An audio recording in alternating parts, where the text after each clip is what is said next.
Ladies and gentlemen, welcome back to the channel. Today I have another video. So, do you want to win games in the opening before your opponent even realizes what's happening? Today, I'm gonna show you 3 deadly traps from real openings, the Petrov, the Vienna, and the Scotch that you can actually use against real opponents. So, without wasting any time, let's jump in. We are going to start with the Petrov's defense martial trap. So, it goes as follows. Your opponent's gonna play the king's pawn opening, pawn to e4, then we're gonna play pawn to e5, and then your opponent is gonna play knight to f3. Then we're going to play the Petrov's defense with knight to f6. Then after opponent took the pawn on e5, you're gonna play pawn to d6, attacking the knight, and if your opponent plays knight to f3, you're then going to take the pawn with knight to e4. And if your opponent in this position attacks your knight, you just go back and continue with the game. But if your opponent in this position plays pawn to d4, trying to open up both the light squared and the dark squared bishop, you continue with pawn to d5, and then after opponent plays bishop to d3, then we're gonna play bishop to d6, and then your opponent castle, then you also castle the king side, and then after opponent plays pawn to c5, looking for you to attack the pawn so they can win the knight, you ignore that and then play bishop to g4, pinning the knight to the queen. And after opponent takes the pawn, and if your opponent in this position plays pawn to h3, you just take the knight or go back and then continue with the game. Don't try to act smart. But if your opponent takes the pawn in this position, you ignore that pawn and then play pawn to f5. And then after opponent plays the rook to e1, trying to attack your knight with the bishop also, you're just gonna play bishop to h2, taking the pawn on the h2 square with a check. And of course your opponent cannot take with the knight because the knight is pinned to the queen.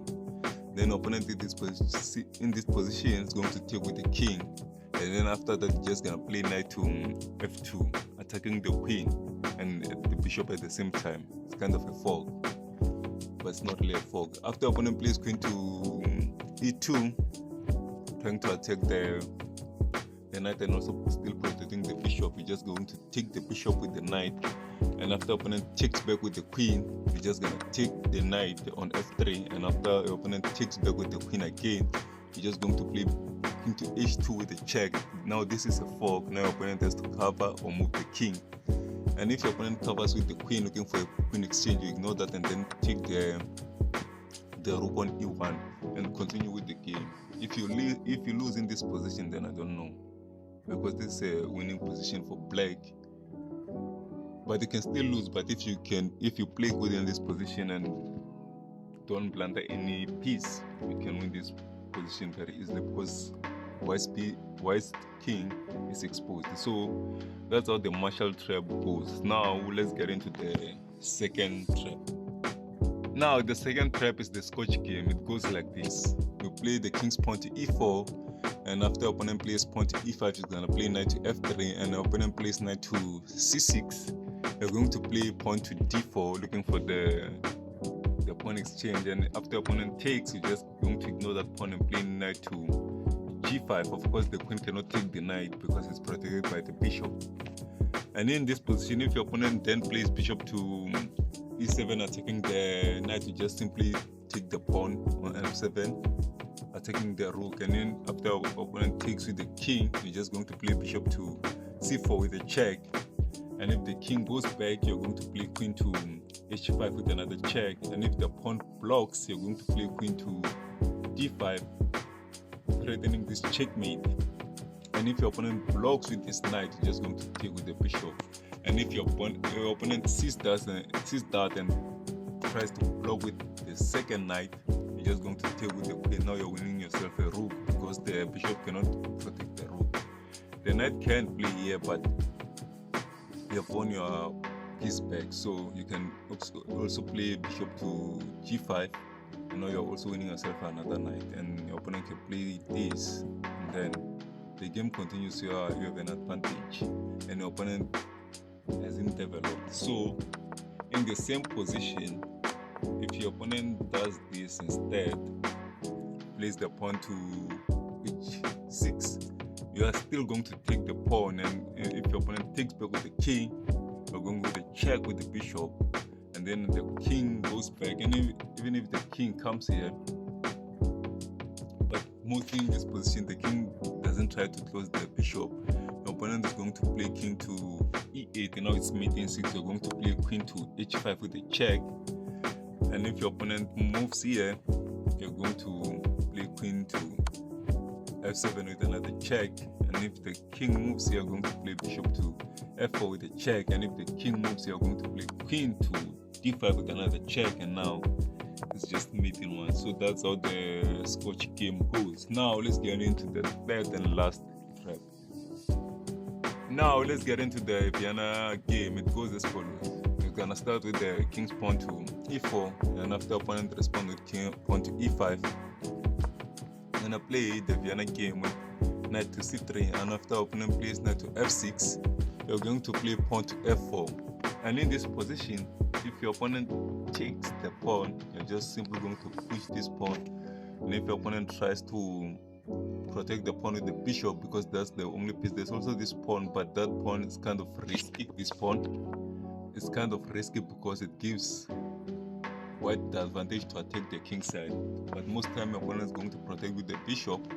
You're just simply going to play knight to f3, and now the bishop is forced to move, because if the bishop doesn't move, or either the knight has to move, because if they don't move, there's a fork here, and also the queen can come here, but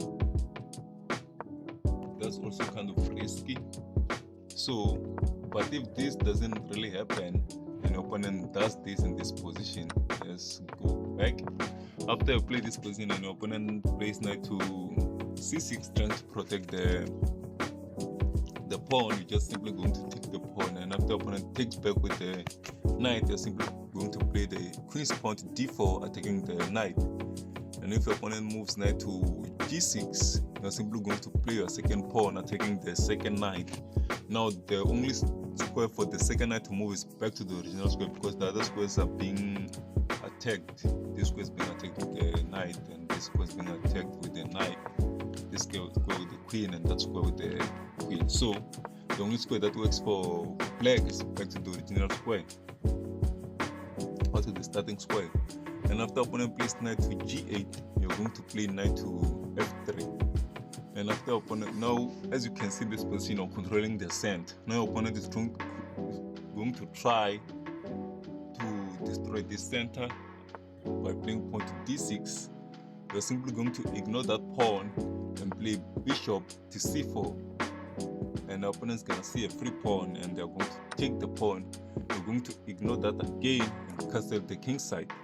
And after opponent takes the second pawn, you're simply going to play you're simply going to play knight to g5, giving up your other knight. And if your opponent takes the knight, you're simply going to play bishop to f7 with a check, and if the king moves to e7, you're simply going to play rook to e1 with another check, and the king moves to f6, you're going to play queen to f3 with another check.